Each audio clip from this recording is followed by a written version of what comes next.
The King Tiger was another effort to meet and match the best that Russia and the Allies could produce.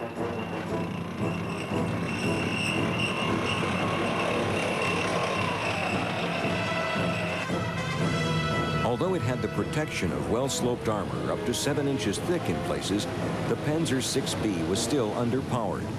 Its engine was no better than that of the earlier Panther and Tiger.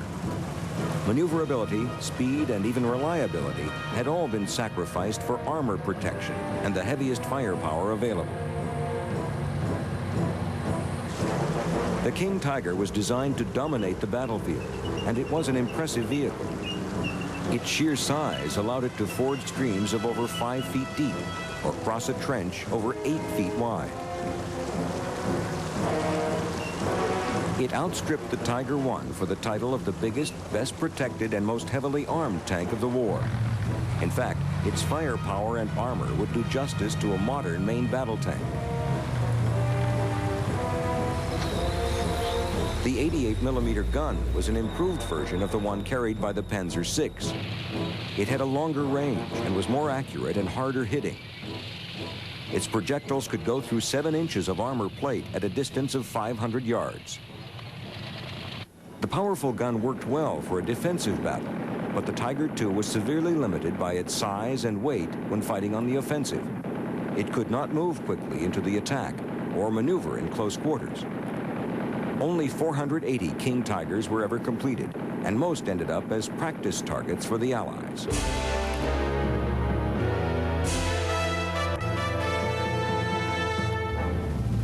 The Jagdtigers, or hunting tigers.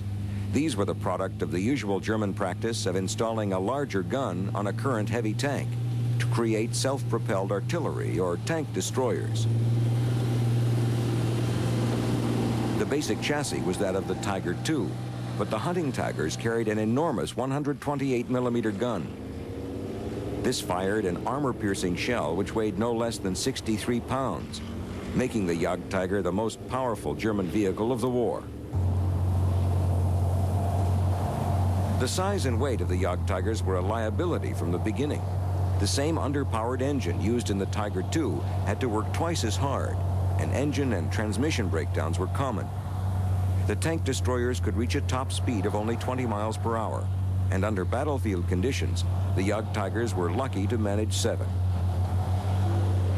They could only really be moved along strong roads, since soft ground or mud would not support their weight.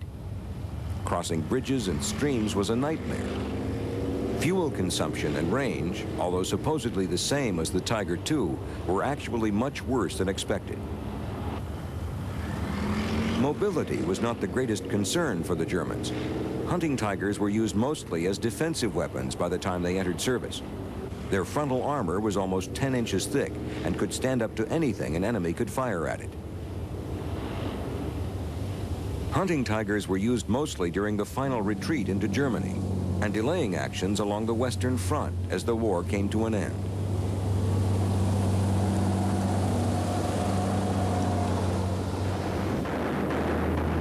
So ended the last days of the Panzerwaffe, the German armored force.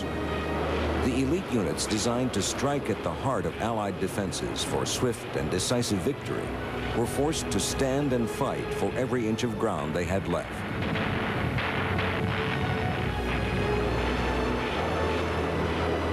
Hemmed in from the east, west, and south, with their best generals forced to resign or executed, they could not win.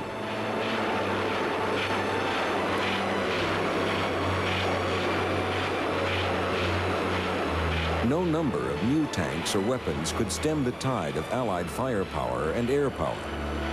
The legendary courage of the panzer troops could not prevail in the face of superior forces.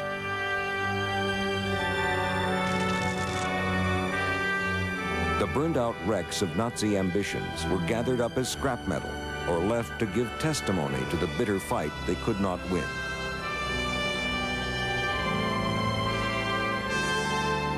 The instruments of the Blitzkrieg had ultimately been struck down by Allied lightning itself. But from the ruins of the Nazi Empire was born the concept of the modern battlefield. And this legacy of the Panzer divisions still survives today.